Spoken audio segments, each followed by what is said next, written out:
আসসালামু আলাইকুম। সো গতকালকে আমরা একটা অ্যানালাইসিস ভিডিও শেয়ার করেছিলাম, যেখানে আমরা বলেছিলাম আমরা নিজেরা সেল নিয়েছি 18 থেকে, এবং আমি আপনাদেরকে রিকমেন্ড করেছি যদি মার্কেট আবার 33-29 বা 28-30-এ পান আপনারা সেল নিতে পারবেন। সেক্ষেত্রে এসএলটা সহ আমি বলে দিছি, সেফ এসএল বলেছি আমি 42-এ।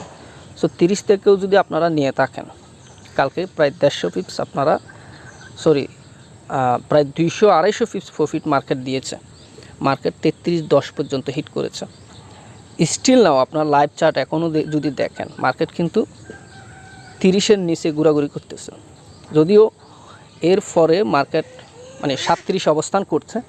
সো এটা হচ্ছে আমাদের প্রফিট দেওয়ার পর। সো গতকালকের অ্যানালাইসিস মোতাবেক আমাদেরকে যথেষ্ট প্রফিট দিয়েছে। আমাদের সারাদিন স্ট্রাগল করার পরও মার্কেট কিন্তু আমাদের এসএল হিট করতে পারে নাই। সো এখন আজকের যে অ্যানালাইসিসটা আমি আপনাদেরকে বলে দিচ্ছি, কোথা থেকে বাই করবেন আর কোথা থেকে সেল করবেন। ফর এক্সাম্পল, আপনি যদি সেল করতে চান, আপনাকে এখন সেলিং জোন যেটা আছে, স্টিল নাও মার্কেট 38, 40, 45 এর মধ্যে যদি আপনি পান, তাহলে এটা হচ্ছে সেল করার জন্য প্রথম জোন, প্রথম অপরচুনিটি। কোনো কারণে এটি ব্রেক হলে তাহলে আপনি মার্কেটকে হয়তো পেয়ে যাবেন 33-75 লেভেলে। এখানে আসলে আপনি আরেকটা সেল অপরচুনিটি পাবেন। আর যদি আপনি বাই করতে চান, সেক্ষেত্রে আপনার জন্য বাইং জোন হবে, প্রথম বাইং জোন হবে আপনার 32-95 কিংবা 3300 থেকে। অ্যান্ড দেন এটা যদি ব্রেক করে কোনো কারণে, আপনার জন্য বাইং সেকেন্ড জোন হবে 32-75 থেকে 80। এই দুইটা লেভেল আছে বাইং জোন। এর মাঝখান থেকে যদি আপনারা বাই সেল করেন, হয়তো স্ক্যালপিং করতে পারবেন, তবে না করাটাই বেটার হবে, ফেঁসে যাওয়ার সম্ভাবনা আছে।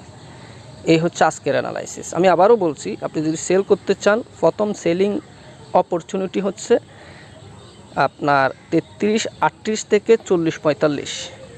তারপর হচ্ছে দ্বিতীয় সেকেন্ড সেলিং জোন হচ্ছে 33-75 কিংবা 70-75 এখান থেকে। আর যদি বাই করতে চান 32-95 থেকে 3300, এটা হচ্ছে প্রথম বাইং জোন। দ্বিতীয় বাইং জোন হচ্ছে আপনার 32-75 থেকে 80। এর মাঝখানে যদি আপনি বাই সেল করেন, ফেসে যাবেন। অপেক্ষা করতে হবে ভাই, ধৈর্য ধরতে হবে। তাড়াহুড়ো করে বাই সেল করলে ফেসে যাবেন। ধন্যবাদ আজকের ভিডিওটি দেখার জন্য।